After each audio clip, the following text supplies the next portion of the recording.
아버지 죄송합니다. 김경연.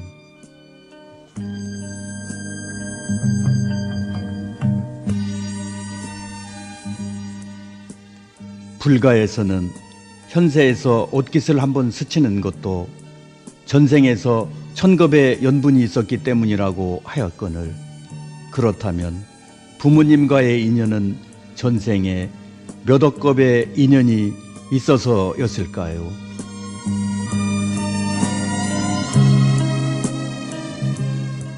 그런데도 내 가슴에 각인된 불효의 죄스러움이 너무 커 속지 않은 마음으로 이 글을 씁니다.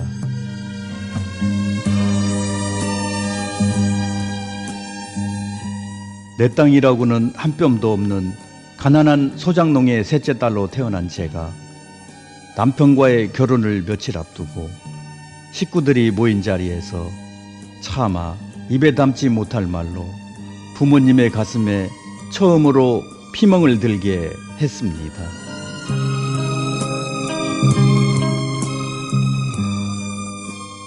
엄마, 아빠, 딱 한 번만 부탁드릴게요.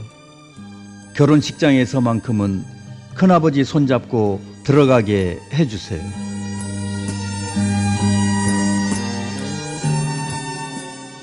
철석, 제 말이 끝나기도 전에 옆에 앉아있던 오빠한테 뺨까지 얻어맞았지만 저는 단호할 만큼 막무가내였습니다.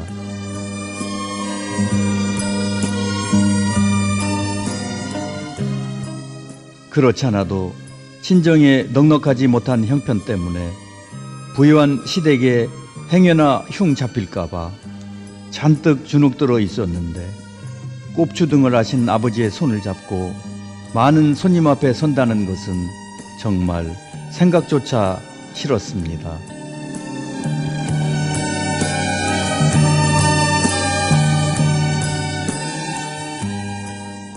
걱정 말래. 요즘 허리가 하루가 다르게 아파오니 내 그날은 식장에도 못 갈 것 같구나. 그러니 마음 아파하지 말고 그렇게 하거라.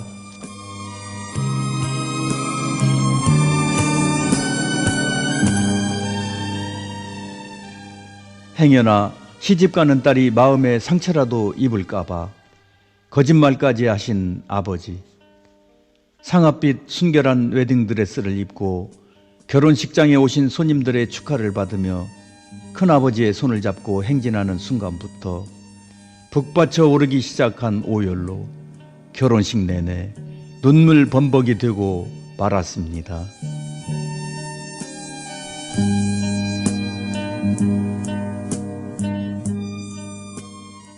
덩그러니 골방에 홀로 남아 쓴 소주잔을 기울이고 계실 아버지를 떠올리며 다시는 아버지를 배반하지 않겠다고 다짐을 했건만 저는 또다시 용서받지 못할 불효를 저지르고 말았습니다.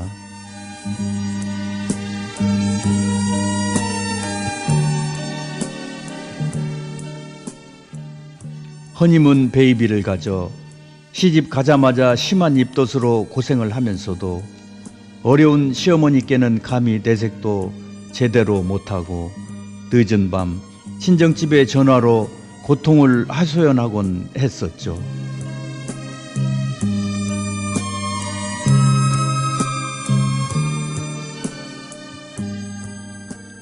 잔정 많은 남편이 사다주는 음식들은 냄새만 맡아도 구역질이 났고, 친정어머니가 투박한 손으로 무쳐주시던 겉절이와 텁텁한 청국장이 먹고 싶어 흉내도 냈지만 실패의 연속이었습니다.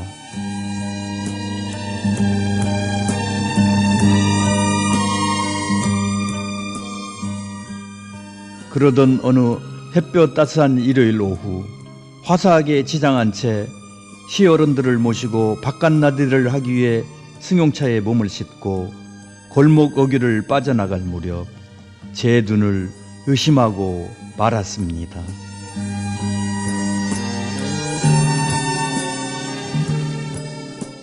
얼굴을 잔뜩 숙인 채 꼽주 등에 보자기를 들고서 건너편 슈퍼에서 두리번거리는 한 노인네는 분명 나의 아버지 같았습니다.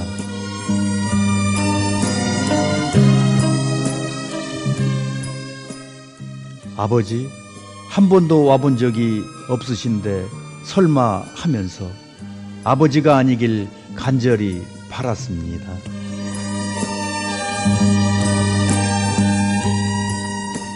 그러나 그날 저녁 무렵 피곤한 몸을 이끌고 집에 도착한 후 슈퍼로 물건 사러 나갔던 남편이 슈퍼 아줌마가 전해주더라며 조그만 보따리를 내밀었습니다.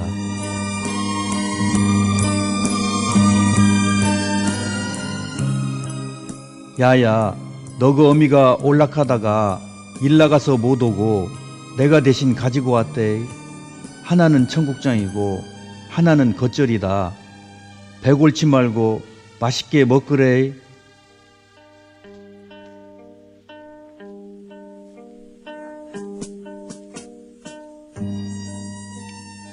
맞춤법도 틀리게 어렵사리 쓰셨을 쪽지를 보면서 사돈댁에게 흠 잡힐까봐 들어오시지도 않고 전에만 주고 가실 생각이었음을 짐작하고도 남았습니다.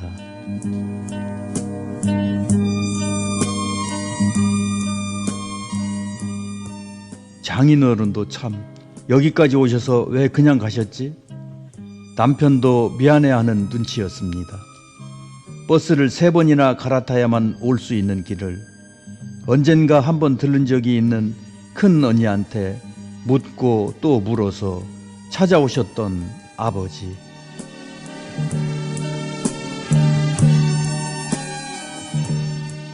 딸네 집이 눈앞이면서도 물 한 모금 얻어 마시지 못하고 쓸쓸히 발길을 돌렸을 아버지를 생각하면 지금도 눈가에 이슬이 맺힙니다.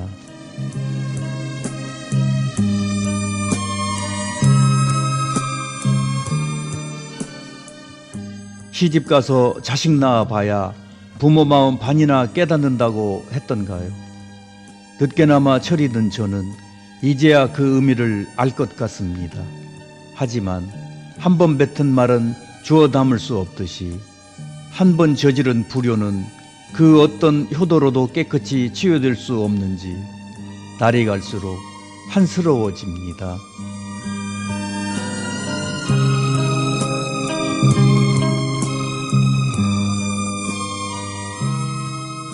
더군다나 얼마 전에 남편 직장 때문에 따로 이사해서 친정과는 300km나 떨어진 곳에 살고 있으니 느는 건 눈물뿐이랍니다.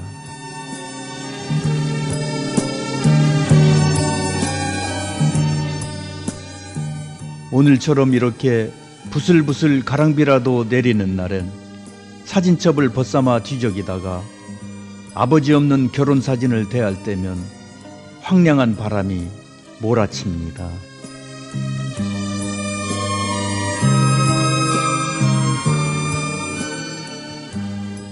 아버지, 정말 죄송합니다. 지난날의 불효자식이 이제야 철이 들었나 봅니다. 부디 건강하게 오래오래 사세요. 앞으로 잘할게요.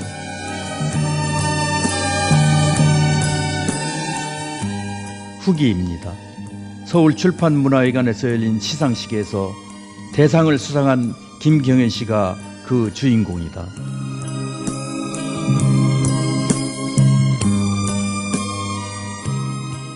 아버지에게 자신의 죄를 고백한 그녀의 눈물. 수기를 읽은 사람들은 아버지의 깊은 사랑 때문에 모두 말을 잃었다.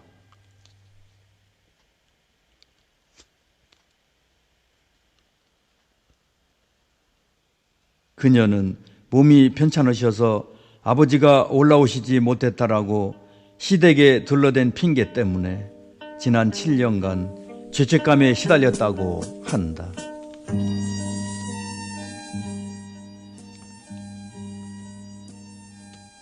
김 씨는 아버지에게 용서를 구하며 자신의 죄를 고백하면서 울었다. 딸의 수기 당선 소식을 모르고 있는 그녀의 아버지 김춘생 씨는 아비의 마음 아픔은 말로 다 이야기할 수 없다. 나는 아무래도 좋으니 시집간 딸 자식이 행복하기만 하면 그것으로 그만이라며 혹 이 일로 딸의 시댁에 누를 끼칠까봐 몸둘 바를 몰라 했다.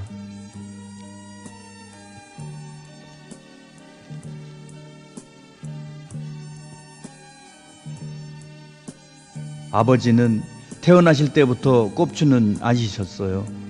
제가 대구에서 대학을 졸업하고 직장 생활로 자주 뵙지 못하던 85년경 허리에 물이 차는 늑막염과 심한 열병을 앓아 등이 굽어버렸지요.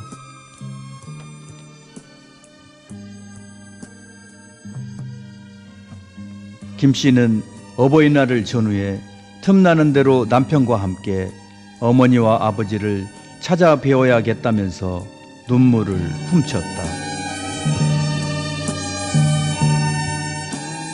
심사를 맡았던 소설가 김주영 씨는 딸의 수기는 골방 한 구석편에 누워있던 아버지를 일으켜 세워 그 위대한 부성애에 정당한 이정표를 달아준 것이라며